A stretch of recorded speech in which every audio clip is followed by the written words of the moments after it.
Spiritual ലൈഫിലെ നമ്മൾ ഈ എടുക്കുന്ന ഓരോ തീരുമാനങ്ങളൊക്കെ ഉണ്ടല്ലോ,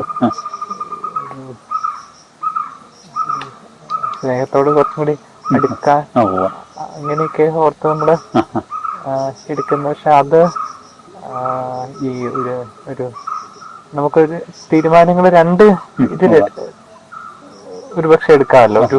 അതിനോട് കംപ്ലീറ്റ്ലി ഇതും അല്ലെങ്കിൽ നിലപാടിലും സ്ട്രോങ് ആയിട്ട്, അല്ലെങ്കിൽ നമ്മൾ തന്നെ ഒരു ജസ്റ്റിഫൈ ചെയ്ത് പറയുന്ന ഓക്കെ ഇതേ. അപ്പോ ഒരു ഇത് ചില സാഹചര്യങ്ങൾ വരുമ്പോ നമ്മൾ അയച്ചോ അല്ലെങ്കിൽ അങ്ങനെ കൊടുക്കത്തില്ലേ. അപ്പോ അത് അവിടെ അതൊരു നന്മയ്ക്ക് വേണ്ടി ചിലപ്പോ ആയിരിക്കാം, എന്നാലും അവിടെ നമ്മൾ അയച്ച് കൊടുക്കത്തില്ലേ. അപ്പൊ അവിടെ ഇങ്ങനെ അതോ ഡിസിഷൻ എടുത്ത് നമുക്കത് ഗ്രോത്തി വേണമായിരിക്കുമേ. നമ്മളിപ്പോൾ ആദ്യം എടുക്കുന്നത് നമ്മൾ തീവ്രമായ ഒരു ആഗ്രഹത്തിലും ഒക്കെ ആണെന്ന് പറഞ്ഞാലും അതിനൊരു ഗ്രാജുവൽ ഗ്രോത്തിന്റെ ആവശ്യം ചിലപ്പം കാണുകയും നമുക്ക് നമ്മൾ എടുത്ത സ്ട്രോങ് ഡിസിഷനുകളോളം പോകാനുള്ള ഒരു ആന്തരിക ഒരുക്കമോ ഒക്കെ നമുക്ക് ചിലപ്പോൾ കണ്ടില്ലെന്നിരിക്കാതെ, അപ്പം ചിലപ്പോൾ നമ്മൾ ആദ്യം എടുക്കുന്ന ആ ഡിസിഷന്റെ ഇത് ചിലപ്പോൾ ആദ്യമൊക്കെ അങ്ങ് മൂവ് ചെയ്യാൻ പറ്റാതെ വന്നേക്കാം. എന്നാലും അതൊരു ഉള്ളിൽ അതങ്ങനെ എടുത്തിട്ട് അതിലേക്ക് വളരാനേ പറ്റത്തുള്ളായിരിക്കും. അതുകൊണ്ട് ചിലപ്പോൾ ആദ്യ സമയങ്ങളിലൊക്കെ ചിലപ്പോൾ നമുക്ക് ഇച്ചിരി കൂടെയൊക്കെ ഒരു സ്ട്രോങ് ആയിരിക്കുകയല്ല നമ്മൾ അങ്ങനെ കാണുമേ. എടുത്തിരിക്കുന്ന ദൈവം കാണുന്നത് എടുത്തിരിക്കുന്ന അതിനാണ് ബല, ആ പൂർണ്ണതയ്ക്ക്. നമ്മളായിട്ട് അപൂർണതയിലേക്ക് പോകരുത്. പക്ഷെ നമ്മുടെ പരിമിതികൾ കൊണ്ടും നമ്മളിൽ വളർന്ന കുറെ അവസ്ഥകളുണ്ടല്ലോ, നമ്മളിൽ അറിയാതെ തന്നെ കുറേയേറെ തഴക്കങ്ങൾ എന്നൊക്കെ പറയുന്ന കാര്യങ്ങളുണ്ട്. ഒത്തിരി കാര്യങ്ങളുണ്ട്. അത് ഓരോരോ രീതികളിൽ നമ്മൾ തഴമ്പായെന്നൊക്കെ പറയുന്ന പോലത്തെ കാര്യങ്ങളെ. അപ്പൊ അത് ചിലപ്പോൾ നമ്മൾ ഒരു ഡിസിഷൻ എടുത്തതും കൊണ്ട് നമ്മൾ ഇന്നത് മാഞ്ഞു പോകണമെന്നില്ല. അതിനെ നമ്മൾ ഓരോന്നും ഇപ്പം ചീത്ത പറയുന്ന ഒരു ചീത്ത അങ്ങ് അറിയാതെ പറഞ്ഞു പോകും. ചീത്ത പറയേണ്ടാന്ന് തീരുമാനിച്ചാലും അറിയാതെ അങ്ങ് ഈ പറഞ്ഞു പഠിക്കുന്നവർ ചിലപ്പോൾ അങ്ങ് പറഞ്ഞു പോകും. പക്ഷെ അതിനെയൊക്കെ അങ്ങനെ ഓരോ കാര്യങ്ങളും അതിനെ നമ്മൾ ചിലപ്പോൾ ഒറ്റ ഡിസിഷന്റെ മേക്കിങ് ചിലപ്പോൾ നമുക്ക് നടന്നില്ലെന്നിരിക്കാതെ പക്ഷെ അതിനെ കറക്റ്റ് ചെയ്തും അങ്ങനെ ഓരോന്ന് നമ്മുടെ ഈ നേച്ചറിലേക്ക് ചില കാര്യങ്ങൾ പ്രവേശിക്കുകയും തർക്കങ്ങളായിട്ടേ അതിനെ നമുക്ക് ചിലപ്പോൾ നമ്മൾ ഉദ്ദേശിക്കുന്ന ആ ഒരു നമ്മുടെ ഡിസിഷന്റെ സ്ട്രെങ്ത് ചിലപ്പോൾ നമുക്ക് ഉത്തരവാകാൻ പറ്റത്തില്ലായിരിക്കുവേ. പക്ഷെ അത് പ്രാർത്ഥിച്ചും പ്രാചിത്തങ്ങൾ ചെയ്തും അങ്ങനെ അതിലേക്ക് ഗ്രോ ചെയ്യാൻ പറ്റുള്ളൂ. നമ്മൾ എടുക്കുന്ന ഒരു തീരുമാനത്തിന് മാത്രം അതിനെ ശക്തിപ്പെടുത്താൻ പറ്റത്തില്ല. ചെറുപ്പകാലം മുതൽ നമ്മുടെ കൂടെ ഉള്ള ഒരു ഭാവാവസ്ഥയിൽ നിന്ന് മാറണമെങ്കിൽ നമുക്കത് ഉള്ളിൽ കിടക്കുന്ന കുറെ അതെല്ലാം നമ്മുടെ നേച്ചറിൽ കയറി കാണുകയും നമ്മുടെ സ്വഭാവത്തിലേക്ക് കയറിയതിനെ അതിൽ നിന്ന് മാറ്റിക്കളയാന്ന് പറയുന്നത് അത്ര എളുപ്പമല്ലേ. നമ്മൾ തീരുമാനം എടുത്തുകൊണ്ടും കാര്യമായില്ല. അങ്ങനെ അതുപോലെ ക്രമ പ്രവർത്തിച്ച് നമ്മൾ ഇത് ചെയ്താലേ അങ്ങനെയുണ്ട്. പിന്നെ എന്നാ ഡിസിഷൻ എടുത്താലും പിന്നെ നമ്മളിൽ പിന്നെ അതിന് പറയുന്നത് ഈ പാവച്ചായും ഒക്കെ പിന്നെ നിൽക്കുവേ. അപ്പൊ അതിനോട് നിരന്തരം ഈ പൗലോസ്ലിയൊക്കെ പറയുന്നുണ്ടല്ലോ, പൗലോസ്ലിയ ഏറ്റവും വലിയ ക്ലൈമാക്സ് വന്ന മനുഷ്യനാണല്ലോ. ഏറ്റവും പൗലോസ്ലിയ പറയുന്നത് ഞാൻ മറ്റുള്ളവരോട് പ്രസംഗിക്കുന്ന ഞാൻ തന്നെ നശിക്കാതിരിക്കാനേ എന്റെ ശരീരത്തെ ഞാൻ കർശനമായി ഞെരുക്കി സൂക്ഷിക്കുന്നതാണ്.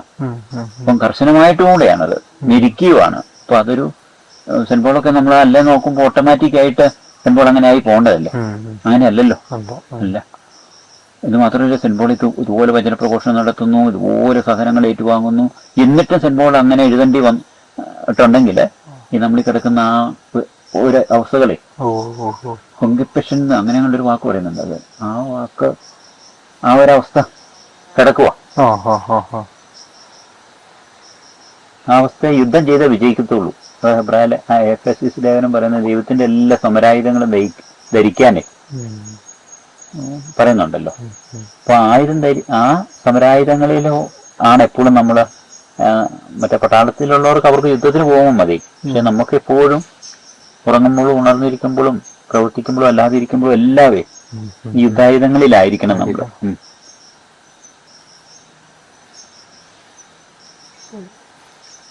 അത് വിശുദ്ധര് വിജയിച്ചതാ. ഇതിൽ നമ്മൾ വചനം നമുക്കങ്ങനെ ഉറപ്പ് നൽകുന്നത് കൊണ്ട് വിജയിക്കാം.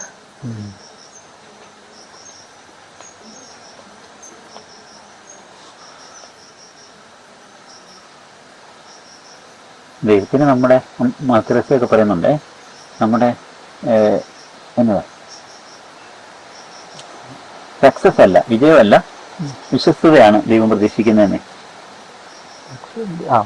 വിജയം നമ്മളൊരു ഇപ്പം നമ്മളിങ്ങനത്തെ കാര്യങ്ങളൊക്കെ ആഗ്രഹിച്ചു ഡിസിഷൻ എടുത്തു, പക്ഷെ നമ്മൾ നോക്കിക്കഴിയുമ്പോൾ വിജയിച്ചില്ലെങ്കിലും നമ്മൾ അതിനോട് നമുക്ക് ഇപ്പോൾ നൽകപ്പെട്ട കൃപയോട് സഹകരിച്ച് നമ്മൾ അതിനോട് എങ്ങനെ വിശ്വസ്തത പുലർത്തുന്നതനുസരിച്ച് അത് ദൈവം നോക്കുന്ന ഒരു കാര്യമാണ്. വിശ്വസ്തയാണ് നോക്കുന്നത്.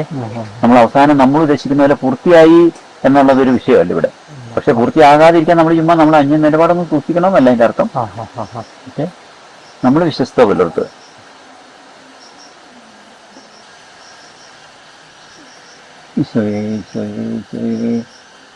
അമ്മേ അമ്മേ ശരിയായിട്ടായി കാണാവോ? കാണാൻ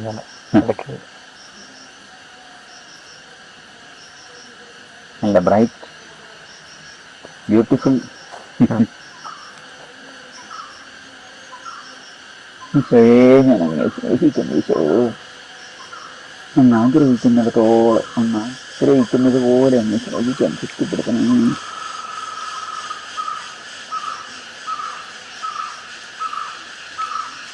നമ്മുടെ വിശുദ്ധിയുടെ അല്ലെങ്കിൽ ശുദ്ധതയുടെ മേഖലകളിൽ നമുക്ക് ഒരു കംപ്ലീറ്റ്ലി ഒരു എന്ന് പറഞ്ഞാൽ ഒരു പാവങ്ങളോടൊരു കംപ്ലീറ്റ്ലി ഒരു മരണം വേണമല്ലോ. അപ്പോൾ അതിനു വേണ്ടി അത് ഞാൻ ചോദിച്ചിട്ടല്ല, എന്നാലും അങ്ങനെ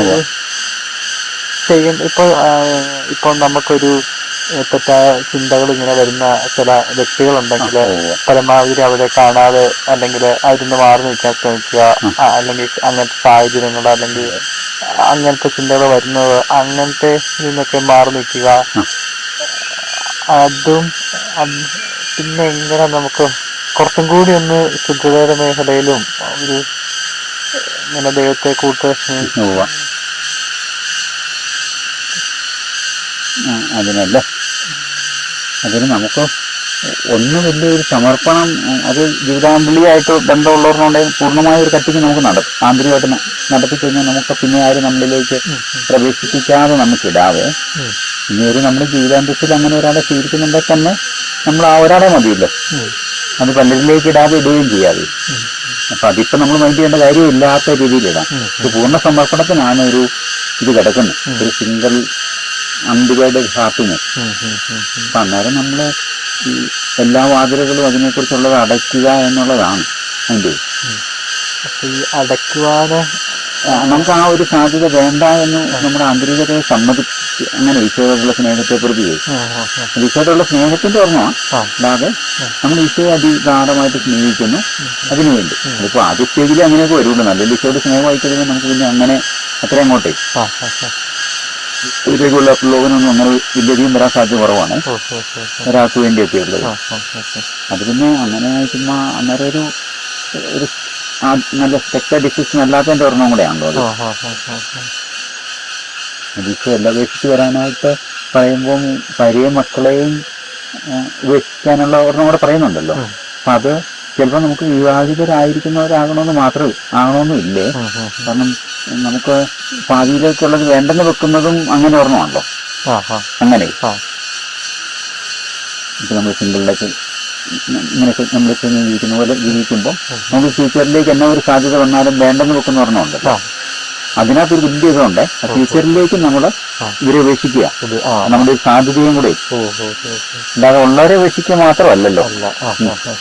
നമുക്കൊരു സാമ്പത്തിക മേഖലയിലും ആണേലും അങ്ങനെ നമുക്കിപ്പം വലിയ ആഡംബരങ്ങളും ഒക്കെ ഇപ്പൊ നമ്മുടെ മനസ്സിൽ ചിലരൊക്കെ എന്ന് പറഞ്ഞാൽ ഒരു മനസ്സിൽ കിടക്കുന്ന അംബീഷൻ എന്ന് പറഞ്ഞ ഒരു വലിയ അംബീഷൻ വലിയൊരു വീടായിരിക്കാം, ചിലർക്കാണെങ്കിൽ വലിയ ഒരു ബെൻസ് കാറായിരിക്കാം. അതൊക്കെ ഒരു സ്വപ്നമോ, അത് നമുക്ക് ഇപ്പോഴേ ഉപേക്ഷിക്കാമല്ലോ. അങ്ങനത്തെ മേടിക്കുന്നതിന് മുമ്പേ നമുക്കത് സ്വപ്നമായിട്ട് കിടക്കുമ്പോൾ അത് നമ്മുടെ ആഗ്രഹത്തിൽ അത് ഭയങ്കരമായിട്ട് കിടക്കുവാണല്ലോ. എന്ന് പറഞ്ഞാൽ നമ്മുടെ ഉള്ളിൽ ഇങ്ങനത്തെ ഓരോ മേഖലകളിലും ശുദ്ധിയുടെ മേഖലയിൽ നമുക്കൊരു ബ്യൂട്ടിഫുൾ ആയിട്ടുള്ളൊരു പെൺകുട്ടിയോ അല്ലെങ്കിൽ ആ കൊച്ചുങ്ങളെയൊക്കെ നമ്മൾ ക്ലീൻ ചെയ്യുന്നത് വേണമെങ്കിൽ ഇഷ്ടമുള്ള സ്നേഹത്തെക്കുറിച്ച് നമുക്ക് ഉപേക്ഷിക്കാമല്ലോ. അല്ലാതെ ഉള്ളതിനെ ഉപേക്ഷിക്കുന്നത് മാത്രമല്ലല്ലോ. അങ്ങനെ ഫ്യൂച്ചറായിട്ടുള്ള എല്ലാം ഫ്യൂച്ചർ ഗ്ലോറികള് അതെല്ലാം ഒരു എളിമയുടെ ഇതുകൂടെയാണ്. അങ്ങനത്തെ വേണ്ടെന്ന് നോക്കുമ്പോഴേ അങ്ങനെ അന്നേരം ആത്മാവിന്റെ സ്വസ്ഥത ഉണ്ടാകുന്നത്. ഇല്ല നമ്മളിങ്ങനെ ഒരു ഡിസയറിൽ ഇങ്ങനെ കിടക്കുമല്ലോ, ഡിസയർ നമ്മൾ വേൺ ചെയ്തുകൊണ്ടിരിക്കും. ജീവനശരത്തിലെ ആത്മാക്കൾക്ക് ഈ അഗ്നി എന്ന് പറയുന്നത് പോലെ അതൊരു പോസിറ്റീവ് അഗ്നിയായിരിക്കും, ഇത് നെഗറ്റീവ് അഗ്നിയായിട്ട് നമ്മളൊരു വേണിംഗ് ആണ്. അത് ഒത്തിരി പേരുടെ ഡ്രീം അതാവും, വീട് വേണം, വലിയ ഭയങ്കര ബിസിനസ് വേണം, ഭയങ്കര എനിക്ക് കാറ് വേണം, അങ്ങനെയൊക്കെയുള്ള ചിലരുടെ സ്വപ്നമാണ് അത്. അപ്പൊ ആ സ്വപ്നങ്ങളെയും കൂടെ ഉപേക്ഷിക്കണമല്ലോ. ഇത് രണ്ടും ഒരു അങ്ങനത്തെ ഒരു അവസ്ഥയിൽ നിൽക്കുന്ന ഒരു വരുമ്പോഴാണ് നമുക്കൊരു കൺഫ്യൂഷൻ. അതെ അതെ അതെ, അത് വേണം ഇത് വേണോ അങ്ങനെ അതെല്ലാം കൂടെ നമ്മുടെ നമ്മള് പലപ്പോഴും നമ്മുടെ ഫ്യൂച്ചറിലേക്കാണല്ലോ നമ്മൾ ജീവിക്കുന്നത്. അപ്പൊ അത് നമ്മുടെ ആഗ്രഹങ്ങളെല്ലാം ഇങ്ങനെ അതിങ്ങനെ ഇത് ചെയ്തുകൊണ്ടിരിക്കുകയല്ലേ, ഇങ്ങനെ അതിലേക്ക് ഇങ്ങനെ പൂമ്പെടുത്തോണ്ടിരിക്കുകയാണല്ലോ. അപ്പൊ അതെല്ലാം നമ്മളെ വാസ്തവം പറഞ്ഞാൽ നമ്മുടെ നമ്മുടെ ഈശോയിലുള്ള സ്വസ്ഥതയിൽ നിന്ന് മാറ്റിക്കളയുക, ആ ഡ്രീമുകളെല്ലാം നമ്മൾ പ്രവർത്തന നിരതമാവുകയും ഓരോന്നിന്റെ മേഖലയിൽ. അപ്പൊ നമ്മൾ അത്രയും ഈശോയ്ക്ക് വേണ്ടി അങ്ങനെ നമുക്കൊരു സ്വസ്ഥത എന്ന് പറയുന്ന ആ സ്ഥലം ഇങ്ങനെ നമുക്ക് വരത്തില്ല. ഈശോ മതി എന്ന് പറയുമ്പോൾ ഉണ്ടാകുന്ന ആ ഒരു അന്നേരം ചിലപ്പോൾ കുറെ കാര്യങ്ങൾ നമ്മൾ ആത്മരക്ഷയ്ക്ക് വേണ്ടി ചെയ്യേണ്ടി വരും. പിന്നെ അതൊരു അസ്വസ്ഥമല്ല അന്നേരം, പിന്നെ അത് എന്ന് പറഞ്ഞാൽ ഈ നെഗറ്റീവ് അസ്വസ്ഥമല്ല. അതൊരു നമുക്ക് ചിലപ്പോൾ നമുക്ക് നമ്മൾ പറയുന്നത് ഈ മഹാശാന്തതയൊക്കെ കിട്ടത്തില്ലായിരിക്കും, പക്ഷെ അത് രക്ഷാകരമായ ഒരു ശാന്തത നമുക്ക് കിട്ടുക. ഏറ്റവും പോസിറ്റീവായിട്ടുള്ള ഒരു അസ്വസ്ഥയായിരിക്കാം അത്. അങ്ങനെ ഈശോയൊക്കെ പറയുന്നുണ്ട്, എന്റെ മൗന്തിസ സ്വീകരിക്കുവോളം ഞാൻ അസ്വസ്ഥനാണെന്ന് വിസ്മരണത്തെ കുറിച്ച് പറയുന്ന. അപ്പൊ അത് ആ വാക്യം സ്വീകരിക്കുന്നിടം വരെ എനിക്കൊരു മൗന്തിസ മുങ്ങാനുണ്ട്, അത് സ്വീകരിക്കുവോളം ഞാൻ അസ്വസ്ഥനാന്ന് പറയുന്നുണ്ടല്ലോ. അങ്ങനെ ഈശോയ്ക്കുള്ള കുറെ നമ്മൾ വചനം വായിച്ച് എഴുതിയെടുക്കുകയാണെങ്കിൽ കുറെ ഈശോയുടെ വികാരങ്ങളുണ്ട്. സുവിശേഷം 4 സുവിശേഷത്തിലൂടെ നോക്കിയാൽ പിന്നെ ലേഖനത്തിൽ 1-2 പ്രാവശ്യം കൂടെ ഒക്കെ കാണും. ഈശോ അസ്വസ്ഥനാന്ന് പറയുന്ന കുറെ ഭാഗങ്ങളുണ്ട്. ഈശോയുടെ ഫീലിങ്സ് ഉണ്ട്, നമ്മൾ എഴുതിയെടുക്കുകയാണെങ്കിൽ നല്ലത്. ഈശോയ്ക്ക് കമ്പാഷൻ തോന്നി, ഈശോയ്ക്ക് ചിലരുടെ പരിശം തോന്നുന്നുണ്ട്, അങ്ങനത്തെ ഈശോയ്ക്ക് കരയുന്നുണ്ട്, നെടുവർപ്പെടുന്നുണ്ട്. അങ്ങനെയുള്ള കുറെ മാനുഷിക അവസ്ഥകൾ ഒരു 10-30 എണ്ണയിലാണ് ഏറ്റവും കുറഞ്ഞത്. ഭയങ്കര സ്ട്രെസ്സോ നമ്മുടെ ഇരിക്കുമല്ലോ, ഇരിക്കുമെന്നുള്ള അതെ അതിലായിരുന്നു. അതുണ്ട് പല പ്രാവശ്യം, അതിൽ 3-4 പ്രാവശ്യം പറയുന്നുണ്ട്. വലിയ ആംഗ്വിഷ് എന്ന് പറയുന്നത് ഒരു സഹനത്തിന്റെ ഏതാണ്ട് ഒരു മേഖലയാണ്. അങ്ങനത്തെ കുറെ എനിക്ക് തോന്നുന്ന 10-28 കാണും കാര്യങ്ങള് ഈശോയുടെ നമുക്കുണ്ടായിരുന്ന ഒരു ഹ്യൂമൻ അവസ്ഥകളെ കുറിച്ച് പറയുന്നുണ്ട്. അത് പോസിറ്റീവാണ് ഈശോയ്ക്കുള്ളതേ. ഈശോ എല്ലായിടത്തും ഒരു 3 അപ്പോസ്തലന്മാർക്ക് ഈശോയോട് വർത്താനം പറയാൻ പേടിയായിരുന്നു പറയുന്നുണ്ട്. അങ്ങനെയൊക്കെ നമ്മൾ പറയുന്ന പോലെ ഈശോ അത്ര പാവമൊന്നുമല്ല, അല്ലല്ലേ? 3 പറയുന്നുണ്ട് അപ്പോസ്തലന്മാർക്ക് ഈശോയോട് ചോദ്യം ചോദിക്കാൻ പേടിയായിരുന്നു. ഈശോയെ നന്ദി. ഗ്രാജുവലായിട്ട് പുരോഗമിച്ചൊരു വിഷമനം. അങ്ങനെ ഇത് നമ്മൾ ഉദ്ദേശിക്കുന്ന ഒരു കുഞ്ഞൊരു കാര്യമല്ല ഇത്. എന്ന് പറഞ്ഞ് ഈ പ്രശ്നങ്ങളെല്ലാം എടുത്ത് നമ്മൾ ഉള്ളിലേക്ക് സ്കാൻ ചെയ്ത് ഒത്തിരി കാര്യങ്ങൾ ചെയ്ത് അങ്ങ് പോകേണ്ടതാണ്.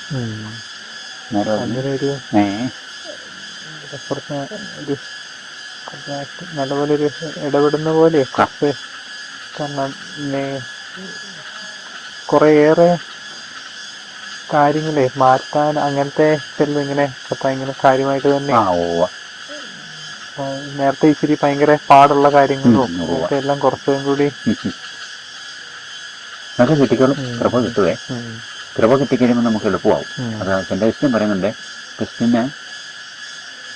ഭയങ്കര ഈ ജഡീകതയുടെ നേരെ ഭയങ്കര മനുഷ്യനായിരുന്നല്ലോ, ദുർഭകനായ മനുഷ്യനായിരുന്നു.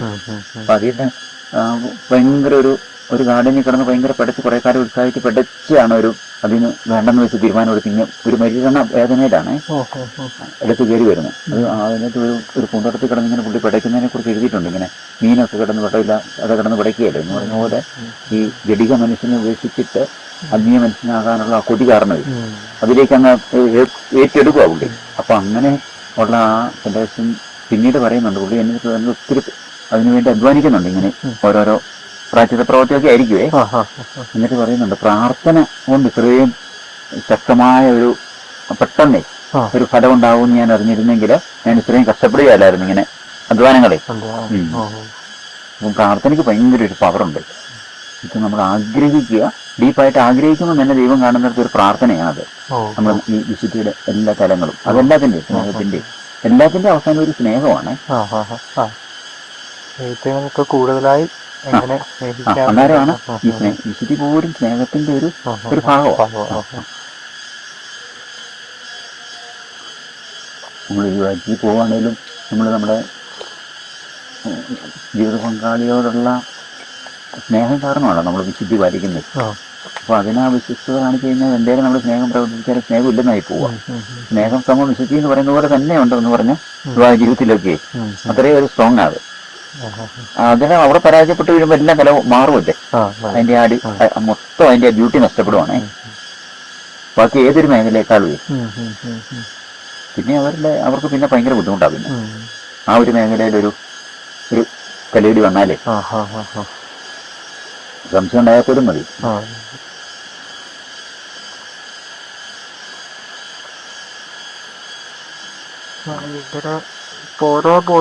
ഭയങ്കര അതെന്ത് ചെയ്യുമെന്ന് ഒരു ഇങ്ങനെ കൂടുതലായി സ്നേഹിക്കുന്നുണ്ട്. പക്ഷെ ഒന്നും ചെയ്യാൻ അതൊക്കെ നമുക്ക് പതുക്കെ കയറി വന്നോളൂ. ആഗ്രഹം സമർപ്പിച്ച് പ്രാർത്ഥിച്ചു കഴിയുമ്പോഴേ ഈശോ നമ്മളെ പഠിപ്പിച്ച ഒത്തിരി കാര്യങ്ങൾ ആന്തരികമായിട്ട് കൃപ പ്രവർത്തിക്കുള്ളൂ. നമ്മൾ അറിയുന്നില്ലാത്ത രീതിയിൽ നമ്മൾ കൃപ പ്രവർത്തിക്കുന്നുണ്ട്. നമ്മളിവിടെ ചുമ്മാ അത് ഭയങ്കരമായിട്ടേ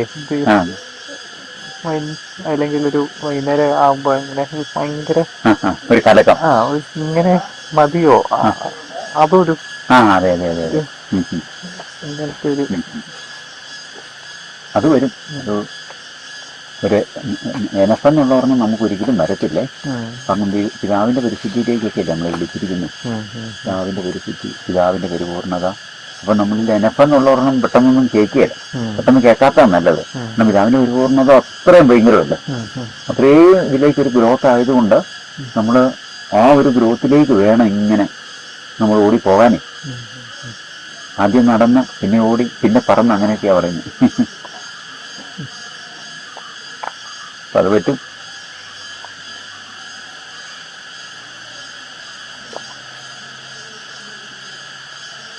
ഇവിടെ എല്ലാം വിശ്വാസത്തിന്റെ വലിയൊരു സ്ഥലമുണ്ട്. ദൈവം വാഗ്ദാനം ചെയ്തിട്ടുള്ളത് കൊണ്ടും ദൈവം വിളിച്ചിട്ടുള്ളത് കൊണ്ടുമേ ദൈവം അത് പൂർത്തിയാക്കും. അത് നമ്മൾ വിശ്വസിച്ചാണ് നമ്മൾ മുന്നോട്ട് പോകേണ്ടതേ. കൃപ പ്രവർത്തിച്ചോളൂ ഒന്നാരവേ. നമ്മളൊരു ബുദ്ധിപരമായിട്ടല്ലേ നമ്മൾ ആലോചിച്ച് ധ്യാനിച്ച് ചെയ്യുന്ന ഓർമ്മല്ലേ. അത് പലപ്പോഴും എത്തിക്കലായിട്ടുള്ള ഒരു നല്ല പെർഫെക്റ്റ് വരുന്നത് അങ്ങനെ. ഇത് അങ്ങനെയല്ല.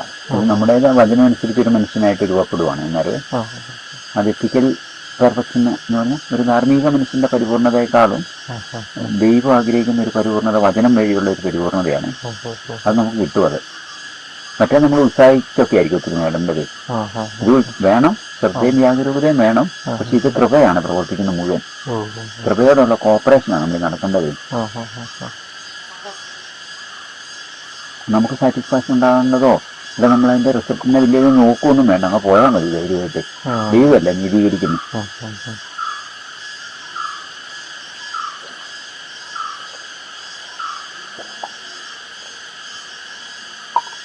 മറ്റേ ചുങ്കക്കാരൻ അല്ല പ്രീസൻ എല്ലാം ചെയ്യുന്നുണ്ടല്ലോ, ഉപവാസിക്കുകയും ആ ലിസ്റ്റുകൾ പറയുന്നുണ്ടല്ലോ, ദശാംശം കൊടുക്കുകയും അങ്ങനെ എല്ലാം ചെയ്യുന്നുണ്ട്. പക്ഷെ ചുങ്കക്കാരൻ ഇതൊന്നും ചെയ്യുന്ന കാണത്തില്ല. പക്ഷെ ചുങ്കക്കാരൻ ദൈവത്തിന് മുമ്പിൽ കണ്ണുകൾ ഉയർത്താൻ പോലും തയ്യാറാകാതെ ആ എളിമയിൽ കരുണ തോന്നണെന്നുള്ള ഒരു പാവമാണല്ലോ. ആ മനുഷ്യൻ കൂടുതൽ നീതീകരിക്കപ്പെട്ടെന്നാ പറയുന്നത്. മറ്റേ മനുഷ്യൻ നീതീകരിക്കില്ലെന്ന് ഈശോ പറയുന്നില്ല. കൂടുതൽ ഈ മനുഷ്യനാണ് നീതീകരിക്കപ്പെട്ടെന്നാ പറയുന്നത്. അപ്പൊ അങ്ങനെ നമുക്കൊരു ദൈവത്തിന്റെ മുമ്പിലുള്ള നമ്മുടെ ഹൃദയ നിലപാടുകളിൽ നമ്മൾ ഒത്തിരി നീതീകരിക്കപ്പെടുക. നമ്മൾ ഒത്തിരി ചെയ്യുന്ന പ്രവൃത്തികളിലല്ല, ദൈവത്തിന്റെ കാരുണ്യത്തിലുള്ള വിശ്വാസമാണ് നമുക്ക് കൂടുതൽ വേണ്ടത്.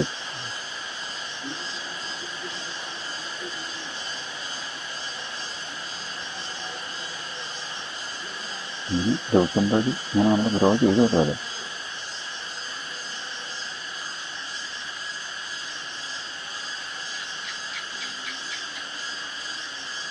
വചനം വായിക്കുമ്പോൾ നമ്മൾ ഈശോയെ സ്നേഹിക്കുന്നുണ്ട്. വായിക്കുമ്പോ വചനം പാലിക്കുമ്പോഴേ അപ്പൊ നമ്മൾ അറിഞ്ഞോ അറിയാതെയോ ഒക്കെ ചെയ്യുന്ന ഓരോ കാര്യങ്ങളും ഇതൊക്കെ നമ്മൾ ഓരോന്നും ചെയ്യുന്ന വചനത്തിന്റെ അടിസ്ഥാനത്തിലായിരുന്നു. നമ്മൾ ചിലപ്പോൾ അങ്ങനെ തോന്നുന്നില്ലായിരിക്കും. എങ്കിൽ പോലും ഈശോയുടെ സ്നേഹത്തിന്റെ ഇതിനെ അനുസരിച്ചല്ലേ നമ്മൾ ചെയ്യുന്നത്. അപ്പൊ നമ്മൾ ഈശോയെ സ്നേഹിക്കുന്നുണ്ടെന്ന് നമ്മൾ വിശ്വസിക്കണം. അങ്ങനെ നമ്മളെ പീഡിപ്പിക്കുന്നവർക്ക് വേണ്ടി നമ്മൾ പ്രാർത്ഥിക്കുമ്പോൾ അല്ല, നമ്മൾ അങ്ങനെ ഉള്ളവരെ പ്രാർത്ഥിക്കുമ്പോൾ നമ്മൾ ഈശോയെ സ്നേഹിക്കുക, വചനം പാലിക്കുകയാണ്. നമ്മളെ ശപിക്കുന്നവരെ നമ്മൾ അനുഗ്രഹിക്കുമ്പോൾ നമ്മൾ പ്രാർത്ഥിക്കുക, ഈശോയെ സ്നേഹിക്കുകയാണല്ലോ. അപ്പൊ അങ്ങനെ ഏതോ ഒരു വചനവും നമ്മളുടെ അടുത്ത് നമ്മൾ ഇത് ചെയ്യുമ്പോഴേ ഈശോയെ സ്നേഹിക്കുക, അത് വചനം പാലിക്കുകയല്ല ആക്ച്വലിയെ, വചനം തന്നെ ഈശോയാണ്. അങ്ങനെ ചെയ്യുമ്പോഴും നമ്മൾ ഈശോയെ സ്നേഹിക്കുകയാണല്ലോ. അങ്ങനെ ഓരോന്നും നമുക്ക് അന്നേരം ഈ ദൈവത്തിന്റെ വായിൽ നിന്ന് വരുന്ന ഓരോ വചനം കൊണ്ടും നമ്മൾ ചിലപ്പോൾ ഇപ്പം അറിയുന്നില്ലെങ്കിലും പിന്നെ അറിഞ്ഞിട്ടും കൂടെ ഒന്ന് ചെയ്യാൻ പറ്റുമേ. അപ്പം അറിയാതെയൊക്കെ ചിലത് ചെയ്യുന്ന വചനം തന്നെ ആയിരിക്കും. പിന്നെ അറിഞ്ഞു ചെയ്യുവാണെങ്കിൽ കുറേയും കൂടെ അതിനൊരു ഇതുണ്ടല്ലോ. കുറച്ചും കൂടി വചനത്തെ കൂടുതൽ വായിക്കുകയും വചനത്തിൽ വായിച്ചു കഴിയുമ്പോൾ തന്നെ നമ്മൾ നിലനിർത്താൻ തുടങ്ങും. അപ്പൊ ഈശോ അതല്ല, ഈ യോഹന്നാൻ 15 പറയുന്ന മുഴുവൻ അതാണ്. എന്റെ വചനം നിങ്ങൾ നിലനിൽക്കുന്നുണ്ടെങ്കിൽ നിങ്ങൾ ഇഷ്ടമുള്ളത് ചോദിക്കുക, അങ്ങനെ പറഞ്ഞുണ്ട്. എന്റെ അങ്ങനെ ഈശോയിൽ നിലനിൽക്കുകയാണെങ്കിൽ നമ്മൾ ധാരാളം ഫലം പുറപ്പെടുവിക്കും. അങ്ങനെ ഒരു 10 പ്രാവശ്യം അബൈഡ് എന്നുള്ള വാക്ക് ഒന്ന് യോഹന്നാൻ 15 പറയുന്നുണ്ട്. വസിക്കുന്നു, ഈശോയിൽ വസിക്കുമ്പോഴാണ് ഇതെല്ലാം. അങ്ങനെ പ്രാർത്ഥിക്കുമ്പോൾ പോലും എൻ്റെ വചനം നിങ്ങൾ നിൽക്കുന്നുണ്ടെങ്കിൽ നിങ്ങൾ ഇഷ്ടമുള്ളത് ചോദിക്കാനാണ് പറഞ്ഞിരിക്കുന്നത്. പ്രാർത്ഥനയുടെ പോലും ബേസിസ് അതാ പറഞ്ഞിരിക്കുന്നത്. അങ്ങനെ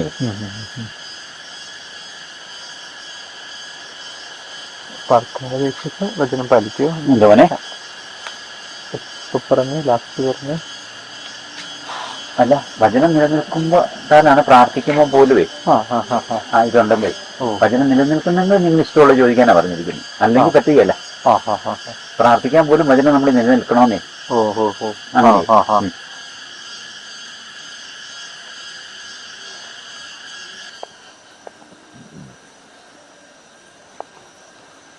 ഞാൻ പറഞ്ഞ വചനം നിമിത്തം നിങ്ങൾ ശുദ്ധീകരിക്കപ്പെട്ടിരിക്കുന്നു എന്നൊക്കെ പറഞ്ഞ അങ്ങനെ ഓരോന്നും വചനമാണേ.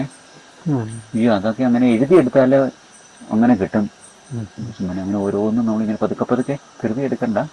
ഇങ്ങനെ ഓരോന്നും പെണ്ണിന്റെ സുവിശേഷത്തിലേക്കൊക്കെ ചെന്ന് കഴിയുമ്പോഴത്തേനും ഇങ്ങനെ വചനം എന്നുള്ള വാക്ക് കാണുന്നിടത്തെല്ലാം അങ്ങ് എഴുതിയെടുത്താലേ വചനത്തെക്കുറിച്ച് എന്തേരാന്നറിയാം. നമ്മൾ വായിക്കുന്ന 17-ാം അധ്യായത്തിൽ തന്നെ അങ്ങ് എനിക്ക് തന്ന വചനം ഞാൻ അവർക്ക് കൊടുത്തു. 3-4 പ്രാവശ്യം അങ്ങനെ വചനത്തിന്റെ കാര്യം പറയുവാണ്. അവരത് വിശ്വസിച്ചു എന്നൊക്കെ പറഞ്ഞോണ്ടേ വചനം പറഞ്ഞു തന്നെ വചനം എന്ന് പറഞ്ഞു തന്നെ പറയുക. അവിടെയെല്ലാം വചനം ചെയ്യേണ്ടതോ അനുസരിക്കേണ്ടതോ എല്ലാമാണ് നമ്മളിൽ നിലനിൽക്കണം. ഇപ്പം വചനം നമ്മൾ ഈ വാസ്തവം പറഞ്ഞാൽ നമുക്കിപ്പം ഈശോ ഈ വിധക്കാരന്റെ ഭൂമിക്കകത്ത് പറഞ്ഞതുപോലെ ഈ നമ്മളിലേക്ക് വീഴുന്ന വചനത്തെ ഒന്നെങ്കിൽ അത് ഇവിടെ വീഴുകയാണ്, വഴിയരികെ വീഴുന്നു, കിളികൾ കൊത്തിക്കൊണ്ട് പോകുന്നു, അങ്ങനെ അല്ലെങ്കിൽ പാറപ്പുറത്ത് വീഴുന്നു, അത് ഉണങ്ങിപ്പോകുന്നു, ഞെരിഞ്ഞിലിന്റെ ഇടയ്ക്ക് വീഴുന്നു, അത് ഞെരുങ്ങിപ്പോകുന്നു. അങ്ങനെ ആകെ നല്ല സ്ഥലത്ത് വീഴുന്നതിന് മാത്രമേ അത് നല്ല ഹൃദയമാണല്ലോ, ശാന്തവും പരിശുദ്ധവുമായ ഹൃദയം എന്നവർ നിർമ്മലവും നിർമ്മലമല്ല ഉത്കൃഷ്ടമായ ഹൃദയത്തില് അത് ക്ഷമാപൂർവ്വം ഫലം പുറപ്പെടുവിക്കുന്നു എന്നാണ് പറയുന്നത്. ബാക്കി ഇപ്പൊ നമ്മൾ നോക്കിക്കഴിഞ്ഞാൽ നമ്മൾ ഒരു കാര്യം കേൾക്കുന്നു ഈശോയെ കുറിച്ച്, ഇപ്പൊ നമ്മളിവിടെ ഷെയർ ചെയ്യുമ്പോൾ ആകെ മൊത്തം നോക്കിക്കഴിയുമ്പോൾ ഒരു നല്ലതാണെന്ന് നമ്മൾ പറയും. പക്ഷെ അതിനകത്ത് എന്നാ പറഞ്ഞത് പിന്നെ അങ്ങ് മറന്നു പോവുമല്ലേ. നല്ലതാണെന്നുള്ള ഒരു ഇത് മാത്രമേ ഉള്ളൂ. എന്ന് പറഞ്ഞാൽ നമ്മൾ ഈശോയുടെ സുവിശേഷം വായിച്ചു കഴിയുമ്പോഴും നമ്മള് വായിച്ചു, പക്ഷെ എന്നാന്ന് നമ്മളെ അന്നേരം നമ്മളിന്നത് കൊത്തിക്കൊണ്ടുപോകുന്ന പോലെ ഒന്നും തന്നെ വചനം നമ്മൾ നിലനിൽക്കാത്ത ഒരു അവസ്ഥയുണ്ട്. ഞാൻ നല്ലപോലെ നോക്കി കഴിഞ്ഞാലേ അതൊരു വലിയ അപകടമാണ്. പിന്നെ എന്റെ വചനം നിങ്ങളിൽ നിലനിൽക്കുന്നുവെങ്കിൽ എന്നും പറഞ്ഞുകൊണ്ട് അങ്ങനെ ഈശോ സുവിശേഷത്തിൽ ഒത്തിരി ഇടത്ത് യോഹന്നാന്റെ നിങ്ങൾ എന്റെ വചനത്തിൽ നിലനിൽക്കുന്നെങ്കിൽ എന്നൊക്കെ പറഞ്ഞുകൊണ്ട് എത്ര ഇടത്താ പറയുന്നതെന്നറിയോ. അവരോട് നിലനിൽക്കുന്നു എന്നുകൊണ്ട് ഉദ്ദേശിച്ച അവിടെ വചനം നമ്മുടെ നിൽക്കുക, നമ്മളിൽ നിലനിൽക്കുക. ഇപ്പൊ നമ്മളിൽ ഇല്ല, അത് കേൾക്കുന്നുണ്ട്, നമ്മൾ വായിക്കുമ്പോൾ പിന്നെ ഓർക്കുന്നുണ്ട്, പക്ഷെ അതന്നെ നിലനിൽക്കുന്നില്ല.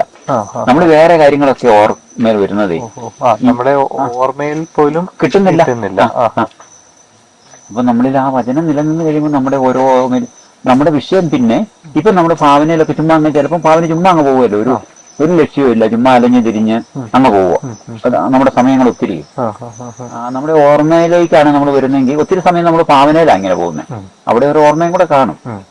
പിന്നെ ഓർമ്മയിലേക്കും വരുവാണെങ്കിലും നമ്മൾ അതും എല്ലാം അങ്ങനെ ഒരു കൺക്ലൂഷൻ ഇല്ലാതെ അങ്ങ് പോകുമല്ലേ. ചുമ്മാ ഇങ്ങനെ ചെവരി അങ്ങേ പക്ഷെ അങ്ങ് പോവുക.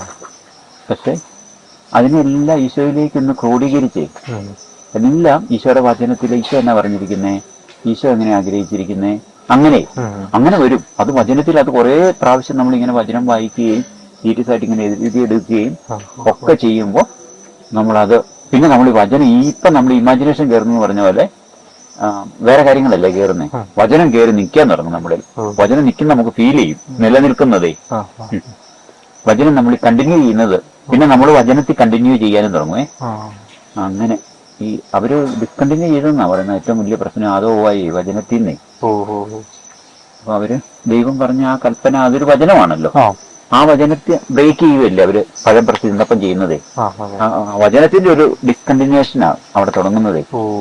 അതുകൊണ്ട് ഈശോ പറഞ്ഞ വചനങ്ങളുടെ ഒരു കണ്ടിന്യൂഷനാണ് നമ്മളിൽ വരേണ്ടതേ. എന്നിട്ട് പിന്നെ അവര് ദുസ്ഥാവനക്കെല്ലാം അങ്ങ് പോവല്ലേ, വേറെ വ്യതിചരിച്ച് അങ്ങ് പോവല്ലേ. അതുകൊണ്ട് ഒരു പ്രാവശ്യം ഈ വചനം നമ്മളിങ്ങനെ വായിച്ചു വരുമ്പോൾ തന്നെ നമ്മുടെ ഭാവന ഭയങ്കരമായിട്ട് വിശദീകരിക്കപ്പെടാൻ തുടങ്ങുമെന്നാ പറയുന്നത്. അങ്ങനെ നമ്മൾ നോക്കുമ്പോൾ ഒന്നുമല്ല, പക്ഷെ നമ്മുടെ ഉള്ളിലേക്ക് വെറുതെ നമ്മളങ്ങ് അലഞ്ഞു പോകുന്നില്ലെങ്കിൽ ഇപ്പൊ നമ്മളിങ്ങനെ ഓരോന്നിലേക്ക് ഇങ്ങനെ ശ്രദ്ധിക്കാൻ തുടങ്ങുമേ. ഇപ്പൊ നമ്മൾ സോളമന്റെ ഒക്കെ ആ ദേവാലയം പണിതിന്റെ ഒക്കെ അല്ലെങ്കിൽ ചുമ്മാ അങ്ങ് വായിച്ചൊരു സംഭവം പോലെ അങ്ങ് പോവുമല്ലേ ഉള്ളൂ. അത് നമ്മുടെ ജീവിതത്തിലേക്ക് തന്നെ ഒരു അപ്ലിക്കേഷൻ എന്നുള്ളത് നോക്കി കഴിയുമ്പോഴാണ് ഇങ്ങനെയൊക്കെ ചെയ്താൽ ഇത്രയൊക്കെ കോഴി മുടക്കി പണിതാലും ഇത്രയും സ്വർണം കൊടുത്ത് പണിതാലും ഇത്രയും വർഷം എടുത്ത് പണിതാലും ഇത് വചനം പാലിക്കുന്നില്ലെങ്കിൽ അത് നശിപ്പിക്കപ്പെടും എന്നുള്ളത് നമ്മൾ അന്നേരം ശ്രദ്ധിക്കുന്നേ. അല്ലെങ്കിൽ ഇത് വായിച്ചു പോയി അങ്ങ് പോവല്ലേ, വചനം ആ പോസിറ്റീവ് അർത്ഥത്തിൽ നമ്മൾ നിലനിൽക്കുന്നില്ലല്ലോ. അപ്പൊ അങ്ങനെ ഓരോന്നിനെ കുറിച്ച് നമ്മൾ ജീവിക്കേണ്ട ഒന്നായിട്ട് ഈ ഈശോയുടെ വചനം പറഞ്ഞതെല്ലാം നമ്മളിലേക്ക് വരുവേ. അപ്പം നമ്മൾ ഓരോ കാര്യങ്ങൾ ഇപ്പൊ നമ്മുടെ ഒരു വലിയ സങ്കടം അല്ലെങ്കിൽ പിതാവിന്റെ കാര്യത്തിൽ ചെയ്ത ഒരു കാര്യം രഹസ്യത്തില് നമ്മൾ ചെയ്ത അത് നമ്മൾ പിന്നെ പറയാൻ തോന്നിയല്ല നമുക്ക്, നമ്മൾ ഒരു ഉപകാരം ചെയ്ത കാര്യം അല്ലെങ്കിൽ നമ്മൾ ഇവിടുത്തെ ജീവിതം ഇതിപ്പോ നമ്മൾ ആൾക്കാർ വന്ന് പറയുന്ന ഇത് ചെയ്യുവാണ് ഒത്തിരി പേർക്ക് പ്രചോദനം ഉണ്ടാകിയാല് ഇത് നമ്മളോട് അങ്ങനെ പിതാവ് പ്രാർത്ഥിച്ചൊരുങ്ങാനല്ലേ നമുക്കൊരു പ്രചോദനം. അപ്പൊ പബ്ലിസിറ്റി അല്ലല്ലോ. അപ്പൊ നമ്മുടെ പിതാവിന്റെ രഹസ്യത്തിൽ ചെയ്യാനായിട്ട് നമ്മളോട് ദൈവം ആഗ്രഹിച്ച കാര്യം നമ്മൾ പെട്ടെന്ന് എവിടെയെങ്കിലും മാധ്യമത്തിലൂടെ ഇട്ട് നമുക്ക് 10 പേരൂടെ നമ്മളെ അറിഞ്ഞിട്ട് വല്ല കാര്യമുണ്ടോ? അങ്ങനെ നമ്മൾ ആഗ്രഹിക്കുമ്പോൾ നമ്മൾ ദൈവത്തിന്റെ രഹസ്യത്തിൽ ചെയ്ത അവർ ഫാദർ ഇൻ ഹെവൻ എന്ന് പറയുന്ന പോലെ തന്നെ അവർ ഫാദർ ഇൻ സീക്രട്ട് എന്നുള്ള വാക്ക് ഉപയോഗിക്കുന്നുണ്ട്. രഹസ്യത്തിൽ ആയിരിക്കുന്ന പിതാവ്, അത് മലയാളത്തിൽ ആ ട്രാൻസ്ലേഷൻ വരുന്നില്ല. അങ്ങനെ അവർ ഫാദർ ഇൻ ഹെവൻ എന്ന് പറയുന്ന അതേ വാക്ക് പോലെ തന്നെയാണ് പറഞ്ഞിരിക്കുന്നത്, അവർ ഫാദർ ഇൻ സീക്രട്ട്. ആ ദൈവത്തിന്റെ രഹസ്യത്തിലാണ് നമ്മുടെ ഉപവാസവും പ്രാർത്ഥനയും ദാനധർമ്മവും ചെയ്യേണ്ടത്. അപ്പൊ അതങ്ങനെ ആയിരിക്കണം എപ്പോഴും. അപ്പൊ നമ്മൾ ആ വചനത്തിൽ നിലനിൽക്കുക. അങ്ങനെ അത് നമ്മൾ ബ്രേക്ക് ചെയ്യുമ്പോൾ അത് ആരോടെങ്കിലുമൊക്കെ പറയും, അല്ലെ ആരോടെങ്കിലും പറയാനും നമ്മുടെ ഉള്ളിൽ ഒരു ആഗ്രഹവും കിടക്കുമ്പോൾ അത് നമ്മളിന്ന് പോവുമല്ലേ. നമുക്ക് ആ പിതാവിന്റെ രഹസ്യത്തിൽ നമുക്കുണ്ടായിരുന്ന ആ നിക്ഷേപം ഈ ഭൂമി പ്രതിഫലം കിട്ടും. അതോടെ അവിടുത്തെ പ്രതിഫലം പോകുന്ന ഈശോ പറഞ്ഞിരിക്കുന്നത്, വ്യക്തമായിട്ട് പറഞ്ഞിരിക്കുന്നത് അങ്ങനെയാ. എന്ന് പറഞ്ഞാൽ അത് നമ്മൾ പകരം വെക്കുന്നത് ഒരു കപ്പ് വയസ്സിന് വേണ്ടി ജന്മാവകാശം വെക്കുന്നത് പോലെ പോലും അല്ല പറഞ്ഞ. അത്രയും വലിയൊരു ഇതാ നമ്മുടെ ഇവിടെ 5 10 പേരുടെ ഒരു ആശ്ചര്യത്തിന് വേണ്ടി അവര് പോലും ആശ്ചര്യപ്പെടുകയല്ലോ. ഇച്ചിരി ഒന്ന് അങ്ങനെ അങ്ങ് ചുമ്മാതെ ഒരു വെലുവിന്റെ കാറ്റ് പോകുന്ന അങ്ങ് ചീറ്റിപ്പോവേ. നമ്മൾ ചെയ്യുന്ന ദൈവത്തെ എങ്ങനെ എത്രമാത്രം അത് നമ്മൾ തന്നെ മാക്സിമം അല്ലേ നമ്മൾ പോലും അറിയരുത് എന്നുള്ള രീതിയിലാണ് ഈശോ പറയുന്നത്. വലത് കൈ കൊടുക്കുന്ന ഇടത് കൈ പോലും അറിയരുത്. അത് നമ്മൾ പിന്നെ ഓർത്തെടുക്കുന്ന കാര്യം പോലും ഇല്ലേ. നമ്മൾ ഓർപ്പിക്കാനായിട്ട് ഒരു ദുഷ്ട സജഷൻ വന്നാലും അത് വേണ്ട. നമ്മള് വലത് കൈ ചെയ്തു, അത് കൊടുത്തു, ദൈവത്തിന്റെ കൃപയെ നമ്മൾ അത് ചെയ്തു, അങ്ങ് പോയി. നമ്മളെ തന്നെ വിശുദ്ധരും നമ്മുടെ ഉള്ളിലെ അപ്പൊ അങ്ങനെ ആസ്വദിക്കുമ്പോൾ നമ്മൾ ഒരു തരം വചന വിരുദ്ധതയാണല്ലോ, വചനം നമ്മൾ നിലനിൽക്കാതിരിക്കുകയാണല്ലോ അന്നേരം ചെയ്യുന്നത്. അങ്ങനെ ഓരോ കാര്യങ്ങൾക്ക് നമുക്ക് അങ്ങനെ വചനം നോക്കി കഴിയുമ്പോഴത്തേനും നമുക്ക് അന്നേരം ഈ പറയുന്ന പോലെ ഒത്തിരി നമുക്ക് ഒരിക്കലും മനസ്സിൽ കൊള്ളിയില്ലാത്ത രീതിയിൽ വചനമില്ലേ, നമുക്ക് ഈ ഇതിനകത്തെ വചനങ്ങൾ മുഴുവൻ നമുക്ക് ജീവിക്കാവുന്നത് പോലെ ആകും. അന്നേരം അത് ഒത്തിരി അടുത്ത് റിപ്പീറ്റഡാ. സുവിശേഷത്തിൽ പറയുന്നത് ഒരിടത്ത് നമ്മൾ മെയിനായിട്ട് അങ്ങ് എടുത്ത് അതിന്റെ അടിയിലോട്ട് ഇങ്ങനെ എഴുതി എടുക്കാം നമുക്ക് ഓരോന്നേ. ഇപ്പൊ 4 സുവിശേഷത്തിലുള്ള തന്നെ ഇപ്പം രഹസ്യത്തില് ഒരു കാര്യം ചെയ്യുക, അതിനെ രഹസ്യത്തിൽ പിതാവ് കാണുന്നിടത്ത് ചെയ്യുക എന്നുള്ളത് നമുക്കൊരു ഹെഡിങ് എഴുതിയാല് അതിന്റെ അങ്ങനെ ആ രീതി വരുന്ന വചനങ്ങള് നമ്മള് 4 സുവിശേഷത്തിലുള്ളത് കാണും, ലേഖനത്തിൽ അങ്ങനെ പറയുന്നത് കാണും. അതെല്ലാം കൂടി ഒരുമിച്ച് കഴിയുമ്പോഴേ അത് ഒരെണ്ണമാകുമല്ലോ, ഒരെണ്ണമാവും. അപ്പൊ നമ്മൾ അതിൽ നിലനിന്നാ മതി. അങ്ങനെ ഓരോ കാര്യങ്ങളെ കണ്ണിനെ കുറിച്ചുള്ള കാര്യങ്ങൾ എന്നാ ഈശോ പറഞ്ഞിരിക്കുന്നത്. നല്ല കണ്ണ് പ്രകാശമുള്ളതാണെങ്കിൽ ശരീരം മുഴുവൻ പ്രകാശമുള്ളതായിരിക്കും. അത് സൂക്ഷിക്കാന്നുള്ള നമ്മുടെ ഇതല്ലേ. അങ്ങനെ സൂക്ഷിച്ചു കഴിയുമ്പോഴത്തേനും അങ്ങനെ 4 സുവിശേഷങ്ങളിലും കാണും, ലേഖനങ്ങളിലും കാണും അങ്ങനെ ഓരോ കാര്യങ്ങളെ. അതിങ്ങ് എടുത്തു കഴിയുമ്പോഴത്തേനും നമ്മുടെ കണ്ണിനെ കുറിച്ചും കണ്ണുകൾ വഴിയുള്ള ആ സൽപ്രവൃത്തികളെ കുറിച്ചുള്ള ഒരു ബോധം നമുക്ക് കിട്ടാൻ തുടങ്ങുമേ. അങ്ങനെ ഒത്തിരി കാണത്തില്ല. പിന്നെ അതെ ഏതാനും ഒരു കുറച്ച് ഹെഡിങ്ങുകളുടെ കീഴില് നമുക്ക് ചെയ്യാവുന്ന അവസ്ഥകളെ മുഴുവൻ നമുക്ക് കൊണ്ടുവരാം. ഈശോ ഓരോ അവയവങ്ങൾക്ക് പറഞ്ഞത് അത് പല ആംഗിളിൽ നിന്ന് നോക്കാനും പറ്റുവേ. ഒരെണ്ണം മാത്രമായിരിക്കുകയല്ല. അങ്ങനെ അത് നമ്മൾ തന്നെ ചെയ്തെടുക്കുമ്പോൾ നല്ലതാ. ഇപ്പൊ ഞാൻ ചെയ്ത് നമുക്കങ്ങ് ഷെയർ ചെയ്ത് കഴിയുമ്പോൾ നമുക്ക് എളുപ്പമെന്ന് കുറെ എളുപ്പമാണ്. പക്ഷെ ഓരോരുത്തരും ചെയ്തെടുക്കുമ്പോൾ അവരുടേതും കൂടെയാണല്ലോ. സ്വന്തം കൊച്ചുങ്ങളോടൊരു പ്രത്യേക സ്നേഹം കാണുമല്ലോ എന്ന് പറഞ്ഞതുപോലെ നമ്മൾ പ്രസവവേദന എടുത്ത് പ്രസവിച്ചെടുക്കുന്ന എന്ന് പറഞ്ഞ പോലെ ആ ഒരു നമ്മുടെ സ്വന്തം എന്നുള്ള അതിന് നമുക്ക് കുറേ കൂടെ ഇതിനോട് നമുക്കൊരു ഭയങ്കര റിലേഷനും ആവുകയെ വചനത്തോടെ. അങ്ങനെ കുറച്ചുനാൾ ശ്രമിച്ചു കഴിയുമ്പോൾ നമ്മൾ ഉദ്ദേശിക്കാത്ത രീതിയിൽ നമ്മൾ വചനത്തിൽ നിലനിൽക്കാൻ തുടങ്ങും. ഇപ്പൊ നമ്മൾ ഇങ്ങനെ തന്നെ കുറച്ച് നോക്കി കഴിയുമ്പോൾ തന്നെ കുറച്ച് എഴുതുക, കുറച്ച് വായിക്കുക. അന്നേരത്തിന് നമ്മൾ ഇതൊന്ന് ശ്രദ്ധിക്കണമെന്ന് തോന്നുന്നത് ചുമ്മാ ബൈപ്പാസ് ചെയ്ത് വായിക്കാതെ ഇതിനകത്ത് എല്ലാം ഗ്രിപ്പുകളുണ്ട്. ആ ഗ്രിപ്പ് നമ്മൾ ബൈപ്പാസ് ചെയ്യുന്നത് കൊണ്ടാണ് നമുക്ക് ഇതിന്റെ ഒന്നും പിടികിട്ടാതെ പോകുന്നത്. ഓരോ രീതിയിൽ നമ്മൾ ശ്രദ്ധിക്കേണ്ടതായിട്ടുള്ള രീതിയിൽ ഓരോ വചനവും പറഞ്ഞിരിക്കുന്നത്. അതങ്ങനെ ആ വചനത്തിന്റെ ആ ഗ്രിപ്പ് കിട്ടിക്കഴിഞ്ഞ് നമ്മളിൽ ആ വചനം നിലനിൽക്കാൻ തുടങ്ങും. പിന്നെ അന്നേരം നമുക്ക് പിന്നെ അത് ഓരോന്ന് വരും. അല്ല ഇപ്പൊ നമ്മള് മരുഭൂമിയിൽ വിചാരിച്ചിങ്ങനെ എന്നോട് ഈശോ പറഞ്ഞു, മനുഷ്യൻ ജീവിക്കുന്ന ദൈവത്തിന്റെ വായിൽ നിന്ന് വരുന്ന ഓരോ വചനങ്ങളിലൂടെയാ. നമ്മൾ അതിനെക്കുറിച്ചൊന്നും ശ്രദ്ധിക്കുന്നില്ലല്ലോ. പിന്നെ നമ്മളിപ്പം നല്ലപോലെ ആലോചിക്കുമ്പോഴല്ലേ ദൈവമേ അങ്ങയുടെ ദൈവത്തിന്റെ വായിൽ നിന്ന് വരുന്ന ഓരോ വചനം കൊണ്ടുകൂടിയാണല്ലോ ഞാൻ ജീവിക്കേണ്ടത്, അപ്പം കൊണ്ടല്ലല്ലോ. ഓരോന്ന് പറയുമ്പോൾ എല്ലാ വചനമാണല്ലോ, അല്ലാതെ ഏതാനും അല്ലല്ലോ എന്നൊക്കെ നമ്മൾ ധ്യാനിക്കാൻ തുടങ്ങുന്നത്. അങ്ങനെ ഓരോ വചനത്തിനും ഓരോ ഇതുണ്ട്, ഓരോ ഗ്രിപ്പുണ്ട് നമ്മളെ പിടിച്ചു നിർത്തുന്നത്. അല്ല നമ്മളെ നിലനിൽക്കാൻ വേണ്ടി ഒരു ഇതുണ്ട്. അപ്പൊ നമ്മൾ വായിക്കുമ്പോൾ നമ്മൾ ഇത് പരിശുദ്ധാത്മാവ് എഴുതിയത് ആ വചനം മുഴുവൻ നമ്മൾ എടുക്കുമ്പോൾ അത് ഓരോരു സീരിയസ്നെസ്സിൽ എടുക്കാനായിട്ട് ഇത് ഫീൽ ചെയ്യും. ഓരോ വചനത്തിന്റെ മേലും നമ്മൾ ഒരു അപ്രശസ്തമാണെന്ന് പറയുന്ന പ്രാധാന്യം ഇല്ലെന്ന് ചിന്തിക്കുന്ന ഓരോ വചനത്തിന്റെ മേലും ഓരോ പേരിന്റെ മേലും ദൈവത്തിന്റെ പരിശുദ്ധാത്മാവ് ഇങ്ങനെ നടന്നതല്ലേ. അപ്പൊ ദൈവത്തിന്റെ പരിശുദ്ധാത്മാവ് അതിന്റെ മേൽ നിഴലിച്ചതാണല്ലോ, ഓവർഷാഡോ ചെയ്യപ്പെട്ടത്. അപ്പൊ ഓരോ വചനവും അങ്ങനെ പ്രധാനമാണ്. അന്നേരം അപ്പൊ നമ്മൾ അങ്ങനെ എടുക്കും ആ ഓരോ വചനവും സീരിയസ് ആയിട്ട്. അല്ലാതെ പേരാണല്ലോ പറഞ്ഞിരിക്കുന്നത്, ഇത്തരം പേരെന്നാ പറയുന്നത്, ഇത് വായിക്കാൻ പറ്റിയാലത്തെ പേരാണല്ലോ എന്ന് പറഞ്ഞിട്ട് കാര്യമില്ല. അതെല്ലാം ദൈവത്തിന്റെ മഹാരഹസ്യത്തിൽ ജ്ഞാനത്തിൽ ചേർത്തിരിക്കുന്ന ഓരോ പേരുകളാണ്. അങ്ങനെയൊക്കെ എടുത്തു കഴിയുമ്പോഴത്തേനും തന്നെ നമ്മൾ ആ ദൈവത്തിന്റെ ആ വചനത്തെയോ അതുപോലെ സീരിയസ് ആയിട്ടേ എടുക്കാൻ തുടങ്ങുമേ. അങ്ങനെ ഒരു വർഷം നല്ലപോലെ ഇത് ചെയ്ത് കഴിയുമ്പോഴത്തേനും പുതിയ നിയമത്തിലെ ഈശോയുടെ വചനവും അതിന്റെ പ്രധാനപ്പെട്ട ഇതെല്ലാം നമ്മളിൽ അങ്ങ് സജീവമാകാൻ തുടങ്ങും. അപ്പൊ നമുക്ക് പിന്നെ വേറെ ഇപ്പൊ നമ്മൾ സീരിയസ് ആയിരിക്കണം ഈ വചനത്തിൽ തന്നെ നിലനിൽക്കാനും ഈ വചനത്തിന്റെ അന്തരീക്ഷത്തിൽ തന്നെ നമ്മളൊന്ന് വ്യാപരിക്കാനുമേ. ബാക്കിയുള്ളതിൽ നിന്ന് നമ്മൾ കഴിയുന്നിടത്തോളം എന്ന് പറയാൻ പറ്റത്തില്ല, മാക്സിമം ഓടി മാറുക എന്നാ ഉള്ളേ. അതൊരു കുറച്ചാൾ കഴിയുമ്പോഴത്തേനും നമുക്ക് പിന്നെ പുറത്തുള്ളതിനോ പുറത്ത് പറയുന്നതൊന്നും വലിയ പ്രാധാന്യമായിട്ട് നമുക്ക് തോന്നത്തുമില്ല. പിന്നെ വേറെ കാര്യങ്ങളെ ഇപ്പൊ അല്ലെ ഈ ഇലക്ഷൻ കാലത്ത് നമ്മൾ ടി വി വെച്ച് അതിന്റെ പുറകെ പോകണേ എന്തെല്ലാമായിരിക്കും പറയുന്നവര് ചാനൽ ചർച്ചകൾ ഓരോരുത്തരുടെ ആര് ജയിക്കും എങ്ങനെ ജയിക്കും എന്നാണ് അതിനകത്ത് ഇങ്ങനെ കിട്ടുന്ന എല്ലാം കൂടെ പറഞ്ഞ് നമ്മൾ കേട്ടിട്ട് വല്ല ഇതുമുണ്ടോ? അവസാനം ഇതൊന്നുമില്ലാത്ത റിസൾട്ട് വന്നു കഴിയുമ്പോൾ ഒരു ഇതും വരുവേ. നമ്മൾ അറിയേണ്ട കാര്യമില്ല. ഇപ്പൊ ഇലക്ഷന്റെ ഫലം പ്രഖ്യാപിക്കുമ്പോൾ ആ വോട്ടെണ്ണുന്നിടത്ത് പോയിരുന്നു എല്ലാവരും എന്നാ ഇതായിട്ടാണ് ഇരിക്കുന്നതേ. അവസാനം ഇങ്ങനെ പ്രതീക്ഷയിൽ നിന്ന് ചിലരങ്ങ് തോറ്റു പോകുന്നതിന്റെ സങ്കടം, ചിലർ ഒരു പ്രതീക്ഷയില്ലാതെ കയറി വരുന്നതിന്റെ ഒരു സന്തോഷം. ഇതെല്ലാം കഴിഞ്ഞ് വ്യത്യാസത്തെ വാർത്ത വെച്ച് കഴിയുമ്പോൾ ഇത്ര പേര് ജയിച്ചു, അങ്ങനെ ആര് ജയിച്ചു അത്ര അറിഞ്ഞാൽ മതി മാറി നമുക്ക്. അല്ലെങ്കിൽ ഇപ്പം തൊട്ട് ഇലക്ഷൻ പ്രഖ്യാപിക്കുന്ന തൊട്ട് ചാനൽ ചർച്ചകൾ ഓരോന്നേ, അതിനകത്ത് മുഴുവൻ പോയി കഴിഞ്ഞ് എന്നായാലും സത്യം കാണുന്ന ഒരു പിടിയും കണ്ടത്തില്ല. ആദ്യത്തെ തൊട്ട് പിന്നെ ഒന്ന് കണ്ടു കഴിയുമ്പോഴാ ഇത് പറഞ്ഞ എല്ലാം മഴ പൊട്ടത്തരമായിരുന്നു, ഒന്നും ഒക്കാതെ പോയല്ലോ ഒന്ന്. പലയിടത്തും ഏതോ ഒന്നോ രണ്ടോ ഒക്കെ ഒത്തു കാണും. നമ്മൾ വെറുതെ മനസ്സും കലങ്ങി.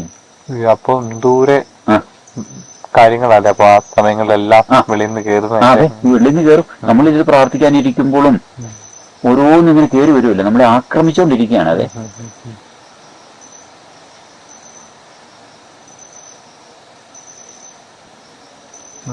പലപ്പോഴും ഇങ്ങനെ ചിന്തകളിലൂടെ പോകാൻ കാരണം ചിലപ്പോ ഒരുപക്ഷെ നമ്മളിങ്ങനെ അങ്ങനെ ഓവറായിട്ട് കുറെ കാര്യങ്ങൾ ചെന്ന് ഇടപെടുന്നതുകൊണ്ടായിരിക്കും.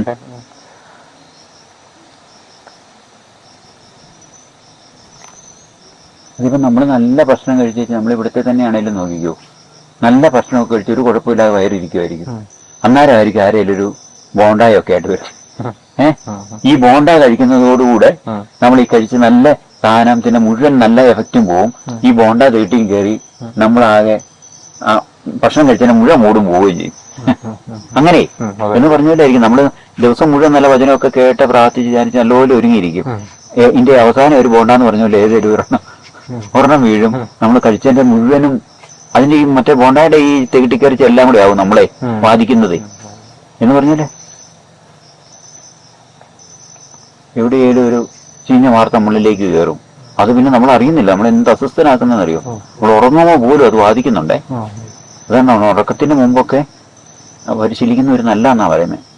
ഒരു നമ്മൾ ഏറ്റവും കിടക്കുന്നതിന് തൊട്ടടുത്തേ ഒരു വചനം എടുത്തിട്ട് പുതിയ നിയമത്തിൽ നിന്ന് ഒരു ഏതെങ്കിലും ഓർമ്മല്ല, ഒരു പോസിറ്റീവായിട്ടുള്ള ഇങ്ങനെ ചിലപ്പോൾ ഇൻഫർമേഷൻ ആയിട്ടുള്ള ചില ഭാഗങ്ങൾ കാണും.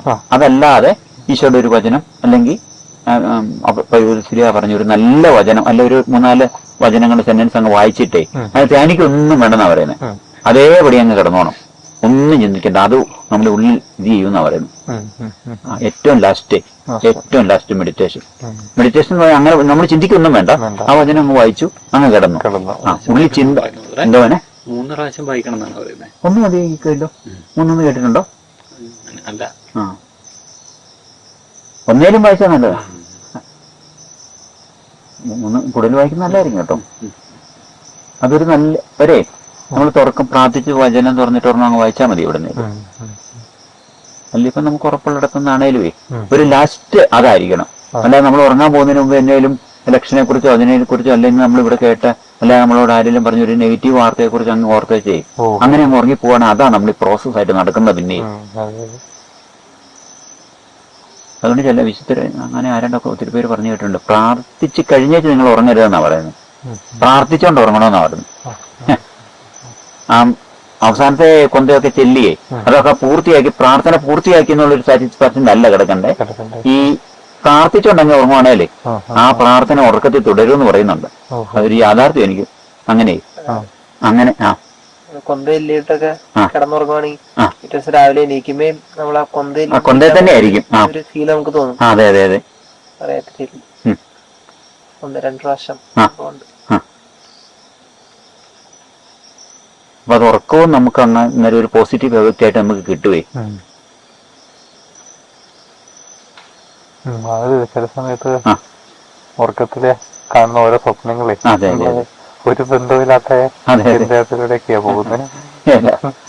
അത് സ്വപ്നം തന്നെ നമ്മളെ കലക്കും. ഏറ്റവും അത് ഓർത്ത് നമ്മൾ ഭയങ്കര ഒരു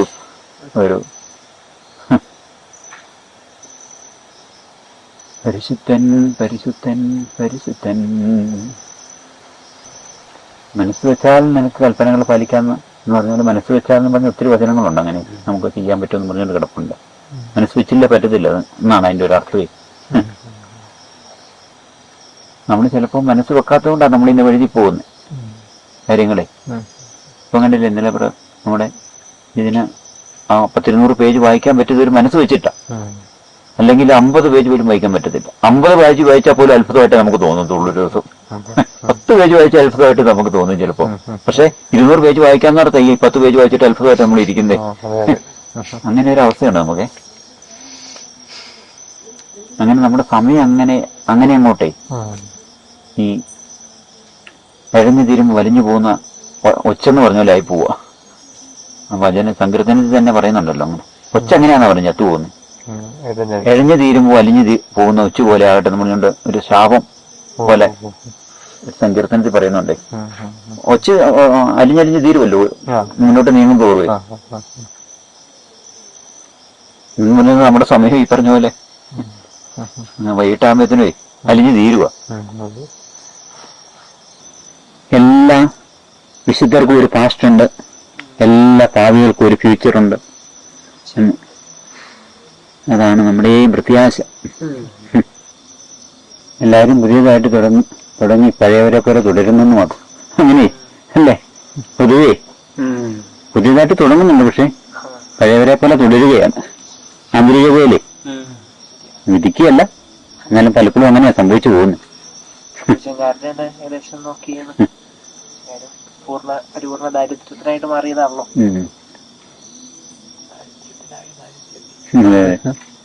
ദാരിദ്ര്യം മുട്ടിനെ എടുക്കുന്ന അവസ്ഥയായിപ്പോയി.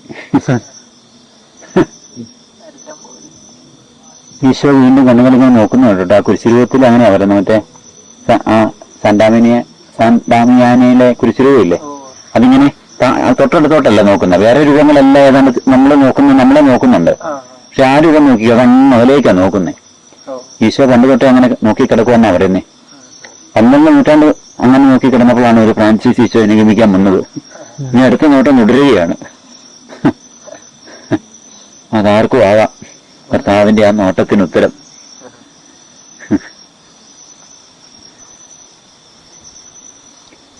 ബോബീച്ചൻ പറയുന്നു, മറ്റേ ക്ലാറ് തുന്നിക്കൊടുത്ത അങ്കിയെ, അത് ആദ്യം എല്ലാ പിഷക്കാരിൽ നിന്നും മേടിച്ച് തുന്നിക്കൊടുത്ത അങ്കിയാണല്ലോ.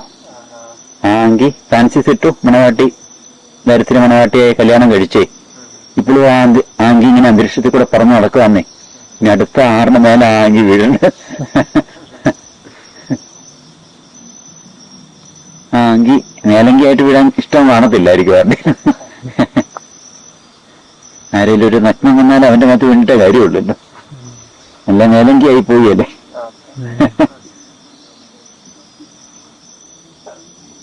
ഈശോയെ, മക്ദന്നമറിയൊക്കെ ഇപ്പം സുഗന്ധക്കൂട്ടുമൊക്കെ ഉണ്ടാക്കിക്കൊണ്ടിരിക്കുകയാണ്.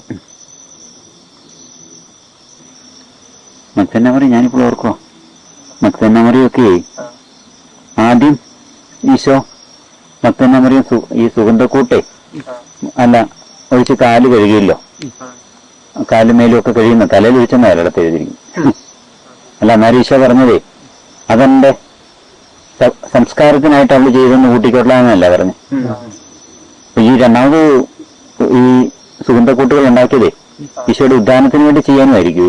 ഈശോയുടെ ശരീരത്തെ അങ്ങനെ കാണും ഒരു ഇതേ. ഒരിക്കലും മക്ദന്നായിക്ക് ഈശോ മരിക്കുന്നതായിട്ട് മക്ദന്നായിക്ക് ചിന്തിക്കാൻ പറ്റുന്നില്ല. കാരണം മക്ദന്ന തോട്ടക്കാരനോടും പറയുന്നത് അവര് എന്റെ കർത്താവിനെ എടുത്തുകൊണ്ട് പോയെന്നാ. അങ്ങനെ ഈശോയുടെ ശരീരം എടുത്തുകൊണ്ട് പോയെന്നല്ല, എന്റെ കർത്താവിനെ അവിടെ വെച്ചിരിക്കുന്ന എഴുതുന്നത്. കർത്താവെന്ന് പറയാൻ ദൈവമല്ലേ, അല്ല ചുമ്മാ ഇതല്ലല്ലോ. അതിനകത്ത് ജീവനുണ്ട് അന്നേരം തന്നെ അല്ലേ. അല്ല ഈശോ ബോഡി അവിടെ വെച്ചിരിക്കുന്നല്ലേ ചോദിച്ച്, എന്റെ കർത്താവിനെ അവിടെ കൊണ്ട്. അതൊരു ഭയങ്കര ചോദ്യമാണ്. അപ്പൊ കർത്താവിനെ ഉദ്ധാനത്തിന് വേണ്ടിയുള്ള സുഗന്ധ അഭിഷേകം ചെയ്യാനായിരിക്കും. ആദ്യം സുഗന്ധദ്രവ്യ പോകുമ്പോ ശരിയാ, അല്ലെങ്കിൽ പിന്നെ അങ്ങനെ സുന്ദരമായിട്ടാണല്ലോ പോകുന്നത്. അടച്ചിട്ടേക്കുവാണല്ലോ. അല്ല അതിനകത്തൊക്കെ ഈ ബൈബിളിൽ അങ്ങനെ കുറെ ഇത് രഹസ്യത്തിൽ വെക്കും ഓരോ കാര്യങ്ങള്. ഇബ്രാഹത്തിന്റെ ഇസഹാക്കിന്റെ യാക്കോബിന്റെ ദൈവം എന്ന് പറയുമ്പോൾ ഉയർപ്പിന്റെ അങ്ങനെ പോകുമ്പോൾ തന്നെ ഉയർപ്പിനെ കുറിച്ചുള്ള വലിയ ഒരു ഉറപ്പോടുകൂടിയല്ലേ പോകുന്നല്ലേ സുഗന്ധക്കൂട്ടുമായിട്ട് പോകുമ്പോഴത്തേനെ. അല്ലാതെ കല്ല് മാറ്റിയിട്ട് ഈശോയുടെ ആ ബോഡിയെ പറ്റുമല്ലോ അല്ലേ. എന്തൊക്കെയോ മിസ്റ്റേക്കുകളുണ്ട് ഇതിനകത്തല്ല. ഒരുപക്ഷെ യഹൂദ പാരമ്പര്യം കാണുമായിരിക്കും അങ്ങനെ. പക്ഷെ ആ പാരമ്പര്യത്തിന്റെ അപ്പുറത്തേ ദൈവത്തിന്റെ ഇതുമായിട്ട് കൂട്ടി വായിക്കുമ്പോ അങ്ങനെ തോന്നും. മറ്റേ സുഗന്ധ അല്ല മർദ്ദിൻ ഇത് ഒഴിച്ചതിന്റെ വെച്ച് നോക്കുമ്പോഴേ അത് സംസ്കാരത്തിന് വേണ്ടി ചെയ്ത പോലെ നിദാനത്തിന്റെ ഒരു ഇതിനു വേണ്ടി